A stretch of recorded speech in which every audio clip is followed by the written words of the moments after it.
va bloquer. Chaque opération, il y a ça là. À son bout déjà, bâtir un bloc. Moi, ça là, les sous bout d'état.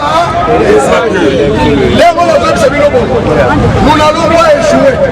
Même ceux qui ont élection en 2022, nous avons des arguments. Fatih Beton a déclenché opération. Plusieurs tours de développement. Les Congolais vont connaître ça en matière. Ceux qui sont donnés, la mission va t'en faire. Ceux qui vont faire, Fatih Awa. Donc on a levé Fatih Beton. Il y a ici déjà. Les allons nous charger. Donc on a le lot. Fatih Beton a venu ministre de la Justice, et ministre de l'Industrie, ministre de l'Agriculture. Ayebisi bango ke alimedia la lingi projet ya zone de développement 7 on a vu ça qui la fois passé que il y a Grand Kassai, Grand Katanga, Grand Équateur, Grand Kivu, Grand Bandundu, Grand Léopoldville, tout ça de façon que bango tout va ça le développement ya biloko kolia ba congolais bali ya bato na offert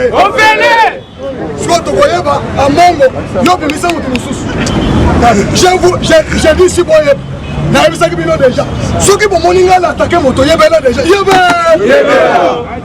Moïse Katumbi et Jean-Pierre Memba partenaire de la sûreté. Nous avons des réserves avec eux.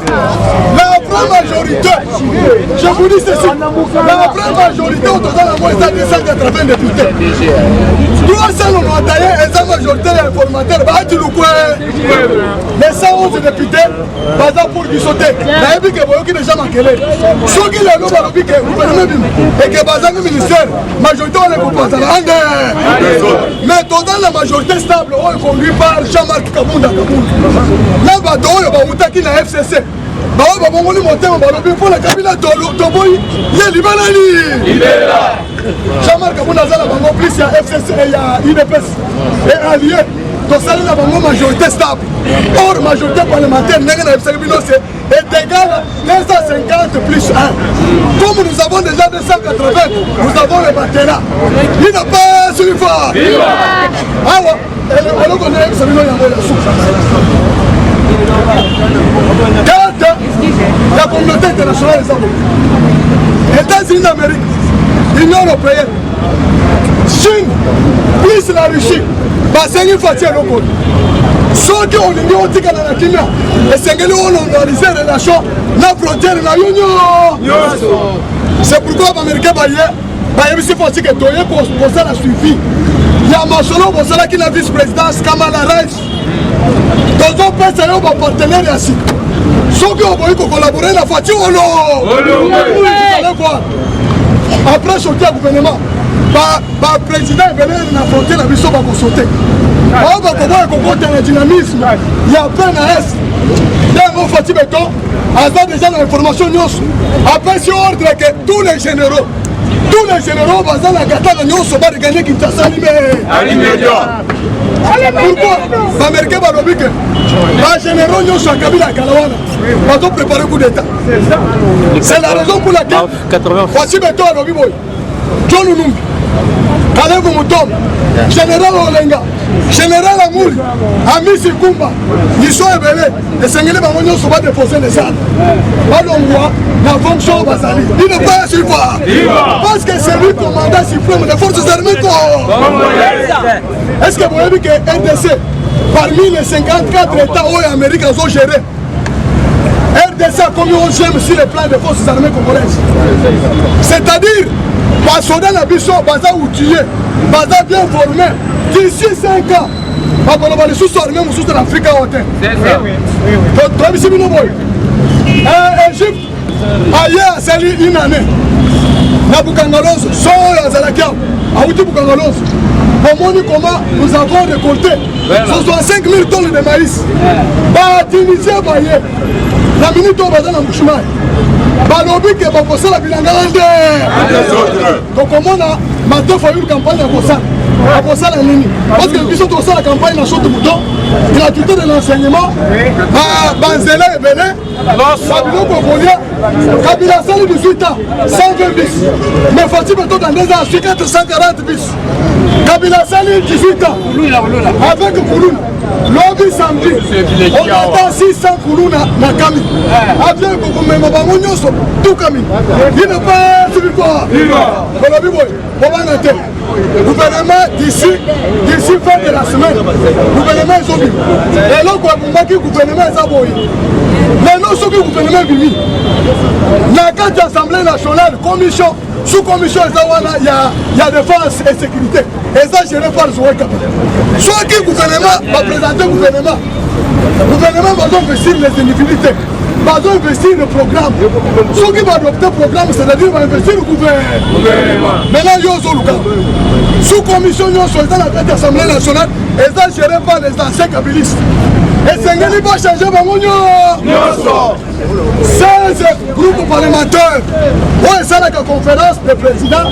Ça la Moussalana bureau pour le arrêter hors du jour. 13 sont des unions sacrées, 3 sont des FCC à Kabila.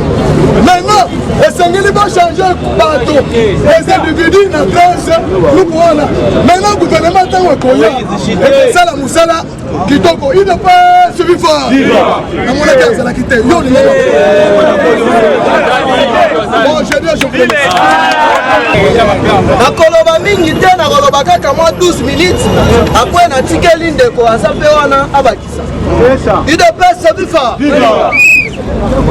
lelo oyoki communiqué moko officiel chef de l'état abengisi 80 généraux oyo balaki na Lubumbashi bali kosala eloko te sans fonction UDPS viva à partir ya mokolo ya lobi bango nyonso tuna Kinshasa abengiseli bango ni bino bwali na fonction te na Lubumbashi bokei koluka ni UDPS viva.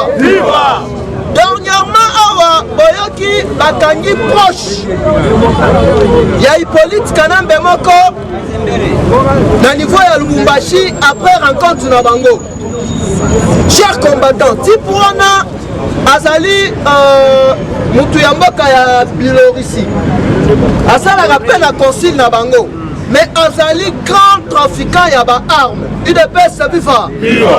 Alors azali représentant ya Biélorussie na kati ya Harare, donc na Zimbabwe. Sikoyo na kati ya République démocratique du Congo ayaki koluka nini auditeur oyo bautaki konome sika epa chef de l'état. Bon, John Numbi en a 2 étoiles. Yeler banome ye fatia batiseli epetemo et matarate salini. John Numbi l'air ayoki bongo azu vertige. Alors awa yoka ndenge carte saison betama. Tombola no bongo kanga ba. Yakoto ebisanga bino keno papa ya bafatia bandeki koteka mwa mate. Bandeki koteka pe fumbwa. Papa ya bafatia azalaki politicien. UDPS viva. Awa sikoyo carte ebetama boye. Biélorussie na Zimbabwe bazali commettre pression oba libérer Tipouana. Sikoyo carte ekomi keno avant de libérer Tipouana oyo bakangi, il faut bango bakabela biso na nous nous UDPS bifa. Alors que babandaki ko préparer maman na carte. Pour renverser pouvoir ya Fati. Lelo yoki communiqué officiel. Ya mutu oyo abandaki ko gérer comité de crise ya FCC. Raymond Chibanda.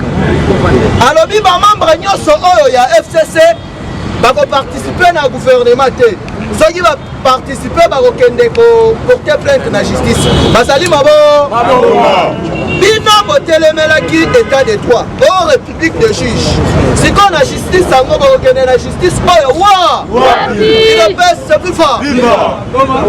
Alors qu'endenge ali wana chers combattants, les wali comment le gouvernement et le lobby et sali na bandoki o bayela ki mission na niveau ya union sacrée. Il peut se vivre. La union sacrée bayaki babanda ko distraire chef de l'état. Mais koto yo bango bazo sala préparation na bango ya coup d'état. Alors ndenge ezali wana idopesa viva aussi neti ONG ya basupporter ya tout puissant mase oyo baye oyo tena bakomi bapolitisien ya wapi bango ti baye boye carte na bango ezalaki keno tifa ya mandat ya chef de l'état badémissionné.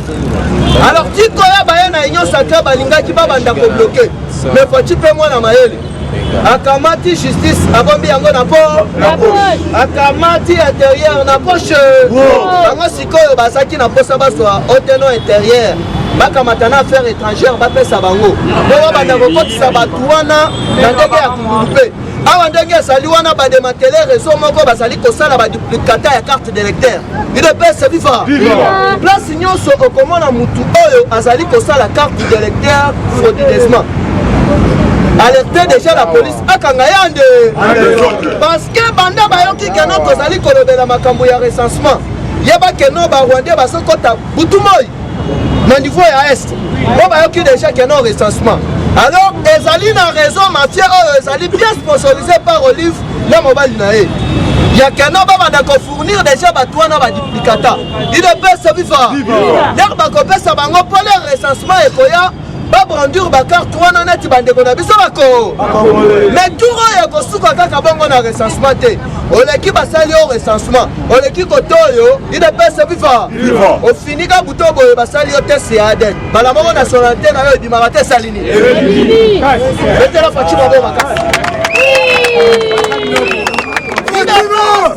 Fatima, il faut solo, au Katibra, il y a ça fait un co, d'accord, Kanini, et pas Fatima.